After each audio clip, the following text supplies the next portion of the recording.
Hello friends, 2025 കഴിഞ്ഞ 10th level പ്രിലിംസിൻ്റെ question പേപ്പറാണ് നമ്മളിന്ന് ഡിസ്കസ് ചെയ്യുന്നത്. ഫസ്റ്റ് ക്വസ്റ്റ്യൻ നോക്കാം. ഇന്ത്യയുടെ ഭാവി നിർണ്ണയിക്കുന്നത് ഇന്ത്യയുടെ ക്ലാസ് മുറികളിലാണ്. ഈ പ്രസ്താവന ആരുമായി ബന്ധപ്പെട്ടിരിക്കുന്നു? ഇന്ത്യയുടെ ഭാവി നിർണ്ണയിക്കുന്നത് ഇന്ത്യയുടെ ക്ലാസ് മുറികളിലാണ്. ഈ പ്രസ്താവന ആരുമായി ബന്ധപ്പെട്ടിരിക്കുന്നു? ആൻസർ ഓപ്ഷൻ ഡി ആണ്, ഡോക്ടർ DS കോത്താരി. ഇന്ത്യയുടെ ഭാവി നിർണ്ണയിക്കുന്നത് ഇന്ത്യയുടെ ക്ലാസ് മുറികളിലാണ്. ഈ പ്രസ്താവന ആരുമായി ബന്ധപ്പെട്ടിരിക്കുന്നു? Doctor DS കോത്താരിയാണ്. അടുത്ത ക്വസ്റ്റ്യൻ, ലോകമെമ്പാടും മനുഷ്യാവകാശ ദിനമായി ആചരിക്കുന്നത് എന്ന്?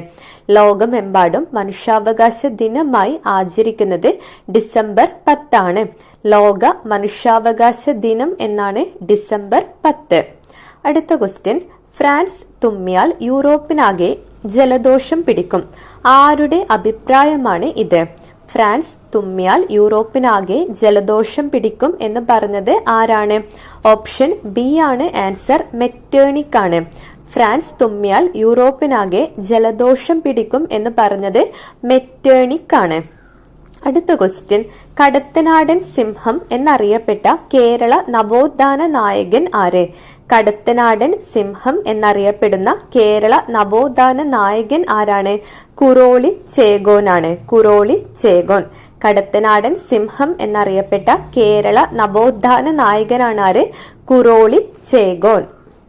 അടുത്ത ക്വസ്റ്റ്യൻ, രാജ്യത്തെ ആദ്യത്തെ സമ്പൂർണ്ണ ഡിജിറ്റൽ കോടതി കേരളത്തിലെ ഏത് ജില്ലയിലാണ് ആരംഭിച്ചത്?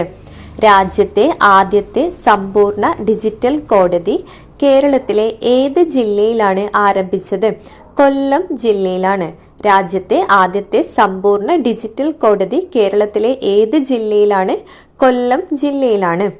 ഗ്രീനിച്ച് സമയം 2 PM ആകുമ്പോൾ ഇന്ത്യയിലെ സമയം എത്ര? എന്താണ് ക്വസ്റ്റ്യൻ? ഗ്രീനിച്ച് സമയം 2 PM ആകുമ്പോൾ ഇന്ത്യയിലെ സമയം എത്രയാണ്? ആൻസർ ഓപ്ഷൻ സി ആണ്, 7:30 PM ആണ്. 7:30 PM. ഗ്രീനിച്ച് സമയത്തേക്കാൾ 5.5 മണിക്കൂർ മുന്നിലാണ് ഇന്ത്യൻ സമയം. ഗ്രീനിച്ച് സമയം 2 മണിയാണെങ്കിൽ അതിനേക്കാൾ 5.5 മണിക്കൂർ, 2 + 5.5 7:30. 7:30 PM ആണ് ഇന്ത്യയിലെ സമയം. ഓർത്തുവെക്കുക, ഗ്രീനിച്ച് സമയത്തേക്കാൾ 5.5 മണിക്കൂർ മുന്നിലാണ് ഇന്ത്യൻ സമയം. അടുത്ത ക്വസ്റ്റ്യൻ, താഴെ പറയുന്നവയിൽ ധനനയവുമായി ബന്ധപ്പെട്ട് ശരിയായ പ്രസ്താവന? ധനനയവുമായി ബന്ധപ്പെട്ട് ശരിയായ പ്രസ്താവന ഇതിലേതാണ് ആൻസർ? ഓപ്ഷൻ സി ആണ്. ഇവയെല്ലാം തന്ന എല്ലാ പ്രസ്താവനകളും ശരിയാണ്. നമുക്ക് ഓരോന്നായിട്ട് നോക്കാം. ധനനയം നടപ്പിലാക്കുന്നത് ബജറ്റിൽ കൂടിയാണ്. ധനനയം നടപ്പിലാക്കുന്നത് ബജറ്റിൽ കൂടിയാണ്. പൊതുകടം, പൊതുചെലവ്, പൊതുവരുമാനം എന്നിവയെ സംബന്ധിച്ച സർക്കാർ നയമാണെന്ത്? ധനനയം. പൊതുകടം, പൊതുചെലവ്, പൊതുവരുമാനം എന്നിവയെ സംബന്ധിച്ച സർക്കാർ നയമാണിത് ധനനയം. ധനനയത്തിന്റെ ലക്ഷ്യങ്ങളിൽ ഒന്നാണ് അനാവശ്യ ചെലവുകൾ നിയന്ത്രിക്കുക. ധനനയത്തിന്റെ ലക്ഷ്യങ്ങളിൽ ഒന്നാണ് എന്ത്? അനാവശ്യ ചെലവുകൾ നിയന്ത്രിക്കുക. കേന്ദ്ര ഗവൺമെന്റാണ് ധനനയം നടപ്പിലാക്കുന്നത്. ബജറ്റിൽ കൂടിയാണ് നടപ്പിലാക്കുന്നത്. പൊതുകടം, പൊതുചെലവ്, പൊതുവരുമാനം എന്നിവയെ സംബന്ധിച്ച സർക്കാർ നയമാണ്. ധനനയത്തിന്റെ ലക്ഷ്യങ്ങളിൽ ഒന്നാണ് അനാവശ്യ ചെലവുകൾ നിയന്ത്രിക്കുക. അടുത്ത ക്വസ്റ്റ്യൻ, ഭരണഘടനയുടെ എത്രാമത്തെ ഭേദഗതി അനുസരിച്ചാണ് വോട്ടിംഗ് പ്രായം 21 നിന്ന് 18 ആക്കിയത്? 61-ാം ഭേദഗതിയാണ്. വോട്ടിംഗ് പ്രായം 21 നിന്നും 18 ആക്കിയ ഭരണഘടനാ ഭേദഗതി 61-ാം ഭേദഗതി. ഭരണഘടനയുടെ എത്രാമത്തെ ഭേദഗതി അനുസരിച്ചാണ് വോട്ടിംഗ് പ്രായം 21 നിന്നും 18 ആക്കിയത്? 61-ാം ഭേദഗതി. 1989-ലെ 61-ാം ഭേദഗതി വോട്ടിംഗ് പ്രായം 21 വയസ്സിൽ നിന്നും 18 കുറച്ച ഭരണഘടനാ ഭേദഗതി 1989-ലെ 61-ാം ഭേദഗതിയാണ്. രാജീവ് ഗാന്ധിയായിരുന്നു പ്രധാനമന്ത്രി. അടുത്ത ക്വസ്റ്റ്യൻ, വിഴിഞ്ഞം തുറമുഖം സ്ഥിതി ചെയ്യുന്നത് ഏത് താലൂക്കിലാണ്? വിഴിഞ്ഞം തുറമുഖം സ്ഥിതി ചെയ്യുന്നത് ഏത് താലൂക്കിലാണ്? ഓപ്ഷൻ ബി ആണ് ആൻസർ, നെയ്യാറ്റിൻകര. വിഴിഞ്ഞം തുറമുഖം സ്ഥിതി ചെയ്യുന്നത് തിരുവനന്തപുരം ജില്ലയിലെ നെയ്യാറ്റിൻകര താലൂക്കിലാണ്. അടുത്ത ക്വസ്റ്റ്യൻ, മൺസൂൺ മഴയും ഇടവിട്ട് വേനൽക്കാലവും മാറി മാറി അനുഭവപ്പെടുന്ന പ്രദേശങ്ങളിൽ രൂപപ്പെടുന്ന മണ്ണിനം. മൺസൂൺ മഴയും ഇടവിട്ട് വേനൽക്കാലവും മാറി മാറി അനുഭവപ്പെടുന്ന പ്രദേശങ്ങളിൽ രൂപപ്പെടുന്ന മണ്ണിനമാണ് ഏത്? ലാറ്ററൈറ്റ് മണ്ണ്. ഏതാണ്? ലാറ്ററൈറ്റ് മണ്ണ്. അടുത്ത ക്വസ്റ്റ്യൻ, ഇന്ത്യയിൽ ഏറ്റവും കൂടുതൽ റബ്ബർ ഉൽപ്പാദിപ്പിക്കുന്ന സംസ്ഥാനം ഏത്? ഇന്ത്യയിൽ ഏറ്റവും കൂടുതൽ റബ്ബർ ഉൽപ്പാദിപ്പിക്കുന്ന സംസ്ഥാനം കേരളമാണ്. ഇന്ത്യയിൽ ഏറ്റവും കൂടുതൽ റബ്ബർ ഉൽപ്പാദിപ്പിക്കുന്ന സംസ്ഥാനം കേരളം. അടുത്ത ക്വസ്റ്റ്യൻ, ഇന്ത്യയിലെ ഏറ്റവും വലിയ സ്വകാര്യ മേഖല ഇരുമ്പുരുക്ക് വ്യവസായശാല ഏത്? ഇന്ത്യയിലെ ഏറ്റവും വലിയ സ്വകാര്യ മേഖല ഇരുമ്പുരുക്ക് വ്യവസായശാല ഏതാണ്? ആൻസർ ഓപ്ഷൻ ബി ആണ്. ടാറ്റ ഇരുമ്പുരുക്ക് കമ്പനി, ജംഷഡ്പൂർ. ടാറ്റ ഇരുമ്പുരുക്ക് കമ്പനി, ജംഷഡ്പൂർ. അടുത്ത ക്വസ്റ്റ്യൻ, ഇന്ത്യയിലെ ഏറ്റവും വിസ്തൃതവും പഴക്കം ചെന്നതും ഉറപ്പേറിയ ശിലകളാൽ നിർമ്മിതവുമായ ഭൂവിഭാഗം ഏത്? ഇന്ത്യയിലെ ഏറ്റവും വിസ്തൃതവും പഴക്കം ചെന്നതും ഉറപ്പേറിയ ശിലകളാൽ നിർമ്മിതവുമായ ഭൂവിഭാഗം ഏതാണ്? ആൻസർ ഓപ്ഷൻ ബി ആണ്. ഉപദ്വീപീയ പീഠഭൂമി. ഉപദ്വീപീയ പീഠഭൂമി. അടുത്ത ക്വസ്റ്റ്യൻ, കേരളത്തിലെ കൊല്ലം മുതൽ കോട്ടപ്പുറം വരെയുള്ള പശ്ചിമ തീര കനാൽ ഏത്? കേരളത്തിലെ കൊല്ലം മുതൽ കോട്ടപ്പുറം വരെയുള്ള പശ്ചിമ തീര കനാൽ ഏതാണ്? ആൻസർ ഓപ്ഷൻ എ ആണ്. ദേശീയ ജലപാത 3 ആണ്. ദേശീയ ജലപാത 3 ആണ് കൊല്ലം മുതൽ കോട്ടപ്പുറം വരെയുള്ള പശ്ചിമ തീര കനാല്. ഇതിപ്പം കൊല്ലം മുതൽ കോഴിക്കോട് വരെ ആക്കിയിട്ടുണ്ട്. ചില ആൻസർ കീയില് PSC കൊല്ലം മുതൽ കോഴിക്കോടാണ് ആൻസർ ആയിട്ട് തരാറുള്ളത്. ദേശീയ ജലപാത 3. അടുത്ത ക്വസ്റ്റ്യൻ, ഇന്ത്യയുടെ ധാന്യപ്പുര എന്നറിയപ്പെടുന്നത് ഏത് ഭൂവിഭാഗത്തെ ആണ്? ഇന്ത്യയുടെ ധാന്യപ്പുര എന്നറിയപ്പെടുന്ന ഭൂവിഭാഗം ഏതാണ്? ആൻസർ ഓപ്ഷൻ ബി ആണ്. ഉത്തര മഹാസമതലം. ഇന്ത്യയുടെ ധാന്യപ്പുര എന്നറിയപ്പെടുന്ന ഭൂവിഭാഗമാണ് ഏത്? ഉത്തര മഹാസമതലം. അടുത്ത ക്വസ്റ്റ്യൻ PSC ക്യാൻസൽ ചെയ്തതാണ്. ഈ ക്വസ്റ്റ്യൻ പേപ്പറിൽ ഒരുപാട് ക്വസ്റ്റ്യൻസ് ക്യാൻസൽ ചെയ്തിട്ടുണ്ട്. അടുത്ത ക്വസ്റ്റ്യൻ, പടിഞ്ഞാറൻ തീരസമതലവുമായി ബന്ധപ്പെട്ട് ശരിയായ പ്രസ്താവനകൾ ഏവ? പടിഞ്ഞാറൻ തീരസമതലവുമായി ബന്ധപ്പെട്ട് ശരിയായ പ്രസ്താവനകളാണ് ചോദിച്ചത്. ആൻസർ ഓപ്ഷൻ സി ആണ്. 1ഉം 3ഉം ശരിയാണ്. 1ഉം 3ഉം ശരിയാണ്. പടിഞ്ഞാറൻ തീരസമതലവുമായി ബന്ധപ്പെട്ട് ശരിയായ പ്രസ്താവനകളാണ്: താരതമ്യേന വീതി കുറവാണ്. പടിഞ്ഞാറൻ തീരസമതലത്തിന് താരതമ്യേന വീതി കുറവാണ്. റാൻ ഓഫ് കച്ച് മുതൽ കന്യാകുമാരി വരെ നീളുന്നു. പടിഞ്ഞാറൻ തീരസമതലം വ്യാപിച്ചു കിടക്കുന്നത് റാൻ ഓഫ് കച്ച് മുതൽ കന്യാകുമാരി വരെയാണ്. താരതമ്യേന വീതി കുറവാണ്. റാൻ ഓഫ് കച്ച് മുതൽ കന്യാകുമാരി വരെ നീളുന്നു. ഈ 2 സ്റ്റേറ്റ്മെന്റ് ആണ് പടിഞ്ഞാറൻ തീരസമതലവുമായി ബന്ധപ്പെട്ട് ശരിയായത്. അടുത്ത ക്വസ്റ്റ്യൻ ക്യാൻസൽഡ് ആണ്. അടുത്ത ക്വസ്റ്റ്യൻ, ചുവടെ പറയുന്നവയിൽ സാമൂഹ്യ പരിഷ്കർത്താവായ അയ്യങ്കാളിയുമായി ബന്ധം ഇല്ലാത്തത് ഏത്? ബന്ധം ഇല്ലാത്ത പ്രസ്താവനയാണ് ചോദിച്ചത്. ഇതിൽ ഏതാണ് ബന്ധമില്ലാത്ത പ്രസ്താവന? ആൻസർ ഓപ്ഷൻ എ ആണ്. 2 മാത്രമാണ്. തെക്കേ ഇന്ത്യയിൽ ആദ്യമായി കണ്ണാടി പ്രതിഷ്ഠ നടത്തിയെന്നത് തെറ്റായ സ്റ്റേറ്റ്മെന്റ് ആണ്.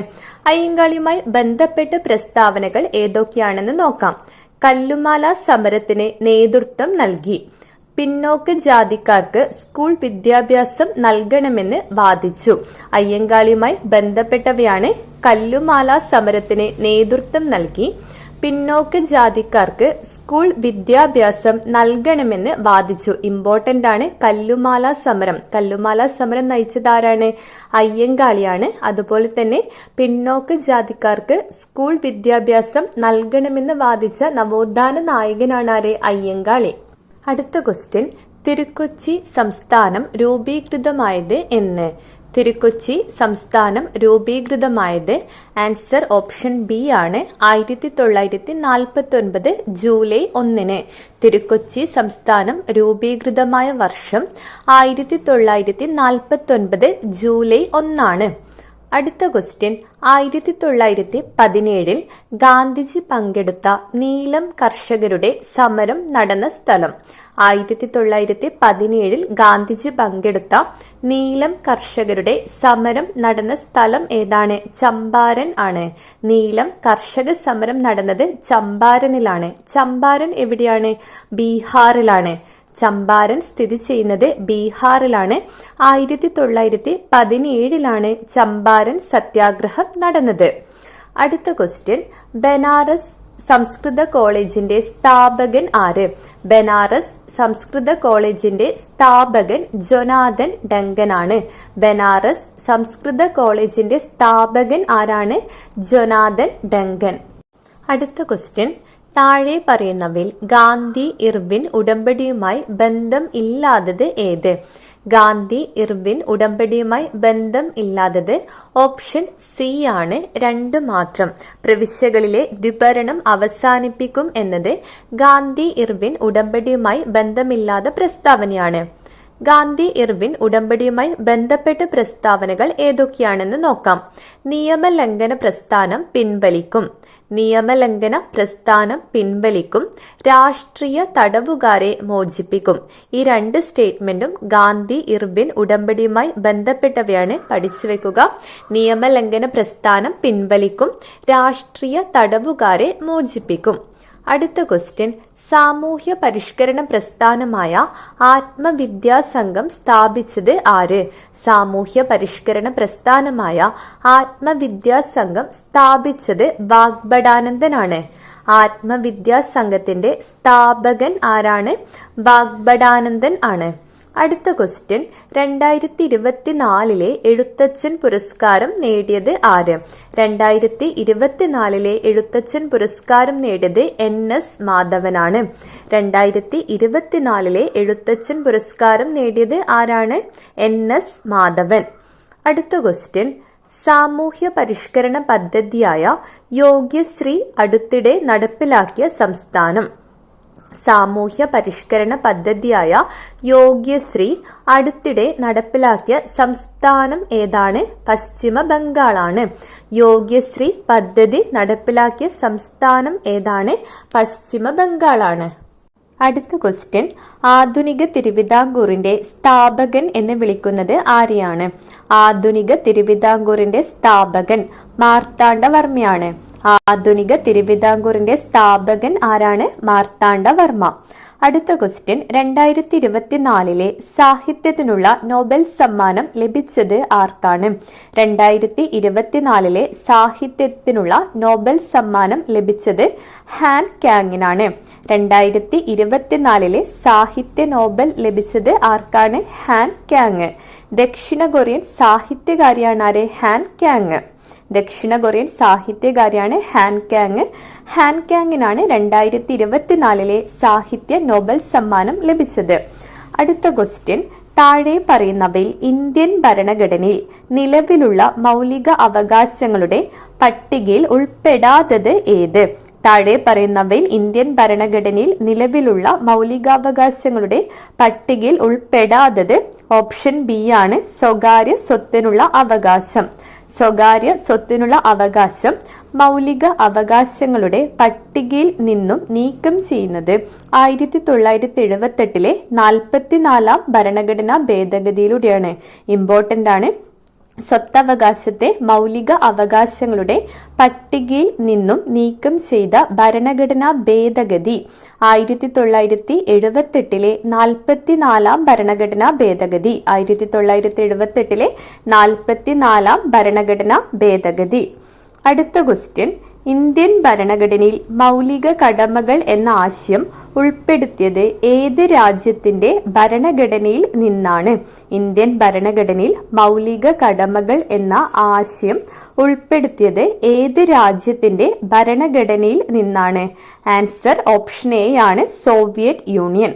ഇന്ത്യൻ ഭരണഘടനയിൽ മൗലിക കടമകൾ എന്ന ആശയം ഉൾപ്പെടുത്തിയത് ഏത് രാജ്യത്തിന്റെ ഭരണഘടനയിൽ നിന്നാണ് എന്ന് ചോദിച്ചാൽ സോവിയറ്റ് യൂണിയന്റേതാണ്. മൗലിക കടമകൾ എന്ന ആശയം ഇന്ത്യ കടം കൊണ്ടിരിക്കുന്നത് സോവിയറ്റ് യൂണിയന്റെ ഭരണഘടനയിൽ നിന്നാണ്. 1976 42ാം ഭരണഘടനാ ഭേദഗതിയിലൂടെയാണ് മൗലിക കടമകൾ കൂട്ടിച്ചേർക്കുന്നത്. 1976 42ാം ഭരണഘടനാ ഭേദഗതിയിലൂടെയാണ് മൗലിക കടമകൾ നമ്മുടെ ഭരണഘടനയിൽ കൂട്ടിച്ചേർക്കുന്നത്. നിലവിൽ 11 മൗലിക കടമകളാണ് നമ്മുടെ ഭരണഘടനയിൽ ഉള്ളത്. 11 മൗലിക കടമകളാണ് ഉള്ളത്.